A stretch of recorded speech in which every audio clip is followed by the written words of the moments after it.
সকলকে বাংলাদেশ জাতীয়তাবাদী দল তথা বিএনপি এবং আমার ব্যক্তিগত পক্ষ থেকে জানাচ্ছি সংগ্রামী শুভেচ্ছা এবং বিপ্লবী অভিনন্দন।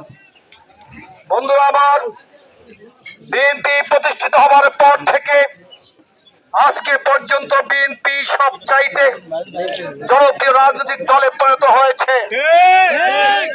কারণ গত 16 বছরের ফ্যাসিবাদের ধারাবাহিক নির্যাতন নিপীড়নের পরও আপনারা কেউ বিএনপি ত্যাগ করেননি। আপনারাই প্রমাণ করেছেন হাজার নির্যাতনের মুখেও বিএনপি ফিনিক্স পাখির মতো আবার পুনর্জীবিত হতে পারে এবং দেশের সবচাইতে বড় রাজনৈতিক দলে পরিণত হতে পারে।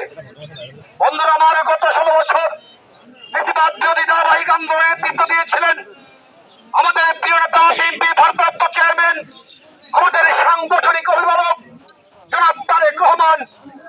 তিনি বলেছিলেন, আমি এই জন্য আন্দোলন করি না আপনারা বিএনপিকে ভোট দিয়ে ক্ষমতায় আনবেন, বরং আমি এই জন্য আন্দোলন করি যাতে আপনারা ভোটের অধিকার ফেরত পান।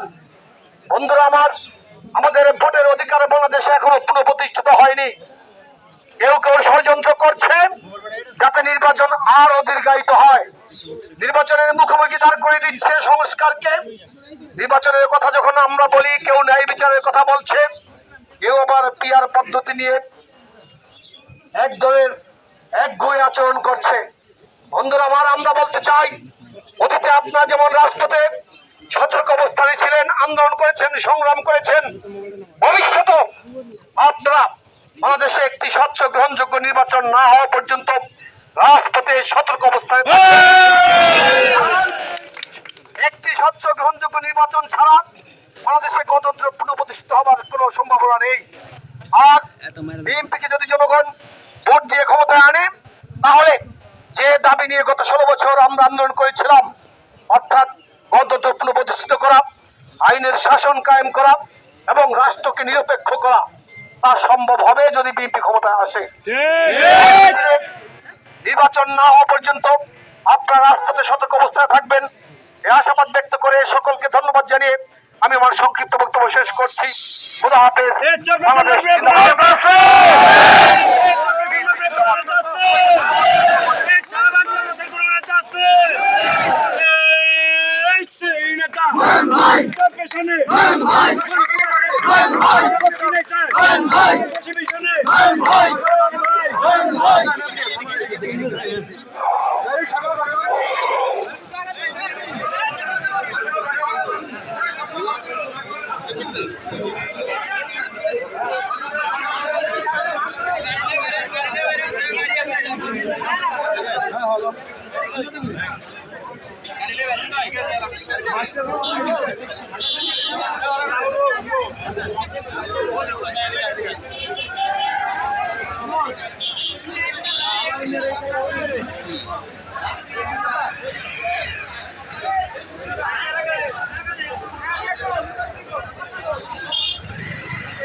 গাড়ি পিছনে গাড়ি পিছনে গাড়ি পিছনে গাড়ি পিছনে